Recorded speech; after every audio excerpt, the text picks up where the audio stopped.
ये कैरेक्टर तो मुझे पता भी नहीं था, मुझसे सिर्फ पूछा था कि नागिन में ऐसे ऐसे कैरेक्टर लॉन्च हुआ है and we want to cast you. तो सेकंड थॉट था ही नहीं। सो दुख सुख सब है ना, गुस्सा प्यार सब आता है हमें, तो वैसा ही ये कैरेक्टर है। इसमें भी सब इमोशंस हैं एंड ये बिना किसी झिझक के अपने सारे इमोशंस बड़े कॉन्फिडेंटली पोर्ट्रे करती है कि हाँ अभी मुझे ये इमोशन आ रहा है। हाय, दिस इज कनिका मान and you watching me on IWM Buzz। Hi guys, welcome to ITV First. That's how much So first, a big congratulations for Nagin. Thank you so much. Thank When you so got much. his project? Was it always scared? So you give a second thought whether to play this character or not. Because starting में तो सबको आना है, लेकिन इस character के लिए हाँ था या ना? ये कैरेक्टर तो मुझे पता भी नहीं था, मुझसे सिर्फ पूछा था कि नागिन में ऐसे ऐसे कैरेक्टर लॉन्च हुआ है and we want to cast you. तो सेकंड थॉट था ही नहीं, यस ही थी। उसके कुछ 4-5 दिन यस कर दी थी मैंने एंड उसके कुछ 4-5 दिन बाद मुझे नरेशन मिली थी एंड मुझे लगा कि थैंक गॉड आई सेड। मैंने डबल थॉट लिया ही नहीं इसके लिए, वैसे तो बनता भी नहीं है बिकॉज ऑफ कोर्स नागिन अपने आप में इतनी बड़ी फ्रेंचाइजी है, सबको पता है। लेकिन उसके साथ में जब मैंने स्टोरी सुनी, इस कैरेक्टर के बारे में सुना, इसकी डेप्थ को जाना, तो मुझे लगा this is what I wanted to do. So exactly align हो गया। How you want to describe your character? Because हमने जितना सुना है कि this will be a Ichhadari dragon. So how do you want to describe this character? इच्छाधारी dragon तो चलो बाद में आएगा, लेकिन उससे पहले जो इसका कैरेक्टर है ना, उसमें एक्चुअल लेयर्स हैं इसकी। ऑफ कोर्स ड्रैगन की एक अलग एक्साइटमेंट है, एक अलग क्यूरियोसिटी है जो मुझे भी बहुत है, लेकिन मुझे उससे पहले भी बहुत मज़ा आ रहा है। अभी हमने कुछ ही दिन शूट किया है एंड जो मुझे इसको जी के मज़ा आ रहा है वो मुझे मतलब ऑफ कोर्स वेट हो रही है ड्रैगन बनने की, लेकिन मुझे इसमें ही बहुत मज़ा आ रहा है जो इसकी इसकी लेयर्स हैं। She is a multi faceted character actually, you know, so many emotions just like us, the real person. We have shadows and we have lights, we have vulnerabilities, we have strengths. So दुख सुख सब है ना, गुस्सा प्यार सब आता है हमें, तो वैसा ही ये कैरेक्टर है। इसमें भी सब इमोशंस हैं एंड ये बिना किसी झिझक के अपने सारे इमोशंस बड़े कॉन्फिडेंटली पोर्ट्रे करती है कि हाँ अभी मुझे ये इमोशन आ रहा है, तो मुझे ये नहीं है कि नहीं मुझे अच्छा बन के रहना है या मुझे अपना ये रियल साइड नहीं दिखाना। So she is full of, it's gonna be a roller coaster journey. अगर कनिका बात करें, आपने काफी अलग अलग किरदार निभाए हैं, OTT में भी आपने काफी अलग किरदार निभाया था, जब ये किरदार की बारी आई कितना आपके लिए चैलेंजिंग था इसको हाँ बोलने के लिए? Because you always set your bar high, so to say always yes for a good show कितना चैलेंजिंग हो जाता है एज एन एक्ट्रेस ऑल्सो? देखो, शो में तो मुझे लगता है किसी को डाउट ही नहीं है, शो नंबर 1 ऑलरेडी चल रहा है एंड फ्रेंचाइजी चलती आ रही है, तो शो में मुझे कोई चैलेंज ये नहीं लग रहा था कि करना है या ऐसा कुछ कोई वो नहीं लग रहा था। कैरेक्टर को लेके चैलेंजेस अगर मैं बोलूँ, मुझे लगता है ये परफेक्ट टाइम पे अलाइन हुआ है। मैंने कुछ समय से टीवी नहीं किया है, तो मुझे ये था कि मुझे एक ऐसे कैरेक्टर के, क्योंकि मैं सेम चीज़ करती रहूँ तो आप सब भी बोर हो जाएंगे कि यार वही वही चीज़ हमको देखने को मिल रही है। तो मुझे ये था कि मैं थोड़े टाइम बाद आऊँगी, लेकिन मैं कुछ ऐसा वर्जन लेके आना चाहती हूँ अपना, जो हम भी तो हर दिन इवॉल्व हो रहे हैं ना,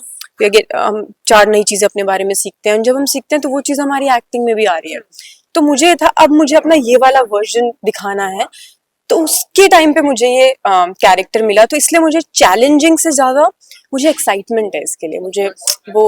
या I am excited to live Radhika now, I want to know. So जब मुझे एकदम हमने नरेशन दिया ना,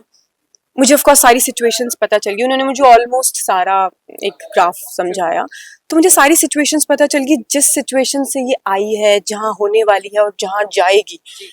तो मुझे ये था कि of course scene to scene आपको नहीं पता होता, वर्ड टू वर्ड नहीं पता होता, पर मुझे वो सिचुएशंस पता चल गई। तो मुझे ऐसा था कि मुझे जानना है कि मैं क्या करूंगी इसमें, अगर ये इमोशन आएगा तो मैं कैसे इसको पोर्ट्रे करूंगी, फिर ये सिचुएशन आएगी तो ये इसमें से कैसे निकलेगी। तो मुझे वो एक्साइटमेंट हो रही है। कनिका, ग्रे शेड प्ले करने का 2 फायदे हैं। एक तो लुक पे काफी अच्छा वर्क किया जाता है और वो ग्रे शेड के हर एक लुक्स काफी वायरल होते हैं, और साथ ही साथ उनके डायलॉग भी। आप कितनी एक्साइटेड है अपने लुक को लेकर? Because we are loving you in this look, जैसे कि आप आई हैं, तो क्या कहना चाहेंगे? कितना मुझे बताना, पहले मुझे एक चीज जाननी है कि जो ग्रे शेड होता है वो हम कैसे डिफाइन करते हैं, मतलब कि उसमें पॉजिटिव एंड नेगेटिव दोनों चीजें होंगी, ऐसा?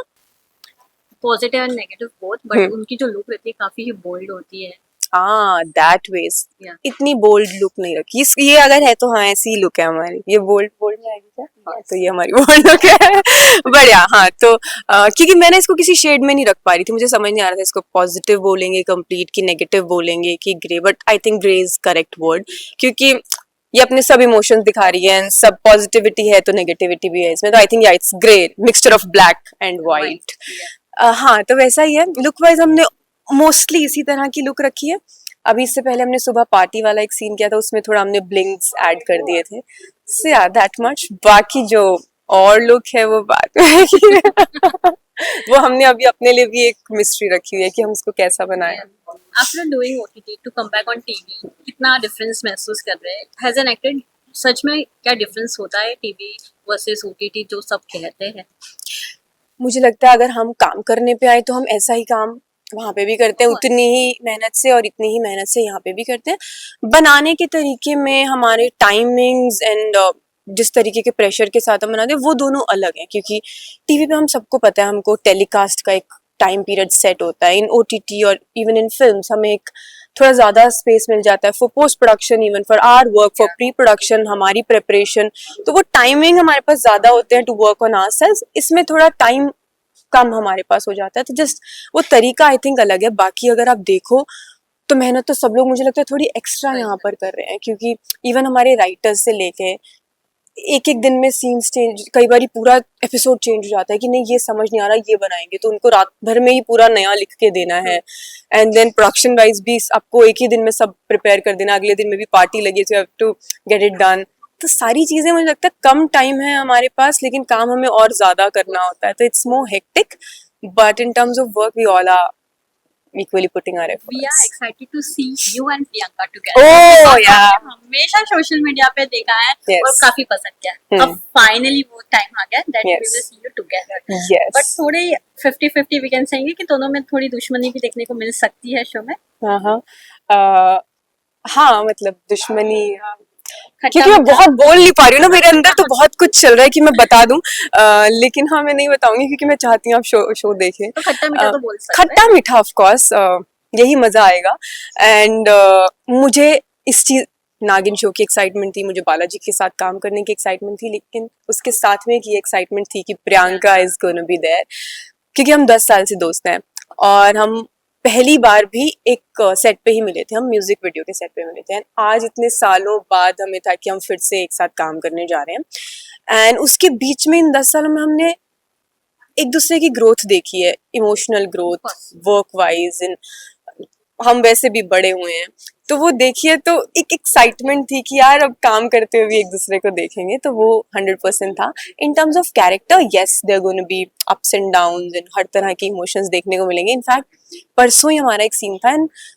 उस सीन में ऐसा था कि हम दोनों इमोशनल हो रहे थे वल्नरेबल हो रहे थे एंड हमारी आंखों में दोनों की में आंसू थे हम घर गए हम वापस साथ में ही गए थे एंड हमने इस बारे में आधा घंटा डिस्कस किया होगा उसने बोला कि यार मुझे फील हुआ कुछ कि मेरी आंखों में आंसू थे वो ऑफ कोर्स वो सीन के तो थे ही बट कुछ तो फील हो रहा था कि हाँ ये तो राधिका लग रही थी मुझे तो उसने सब बात बोली मुझे भी सेम फीलिंग आ रही थी एंड हमने उसके बाद जाके इसको इंट्रोस्पेक्ट किया तो मुझे लगा कि may be it's the other emotion also the 10 years of emotion वो भी आ जाता है ना एकदम से हमें सबकॉन्शियसली पता नहीं होता लास्ट एक क्वेश्चन जाना चाहूंगी प्रियंका और आपको कंपेयर करेंगे That- fans it always comes तो like this. आप किस तरह से उसको लेना चाहेंगे और ऑडियंस को आपसे क्या कहना चाहेंगे देखो एक तो मैं इसमें एक बात बोलूंगी नागिन शो प्रियंका का ही है प्रियंका हमारी नागिन है तो वो उसमें कंपैरिजन वाली कोई बात नहीं वो तो मैं ही पूरा क्रेडिट दे रही हूँ इस शो में एक कैरेक्टर है राधिका वो मैं करने आ रही हूँ अब कैसे एक फैमिली होती है उसमें मम्मी पापा भाई बहन सब होते हैं ना तो ऐसी मैं एक कैरेक्टर हूँ उसका मैं अपनी तरफ से पूरी मेहनत करने वाली हूँ बट आई लव हर तो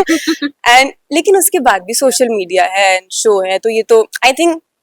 एंड मीम कल्चर ये जो होता है ये तो हाँ ये तो आएगा ही हमारे उसके साथ में तो मैं इससे ये मानूंगी कि शो अच्छे चर्चों में चल रहा है I be very happy it's a win win situation for all of us and yeah we all will enjoy कुछ कुछ तो बैठ के हम हंसते भी हैं लेकिन या मजे आएंगे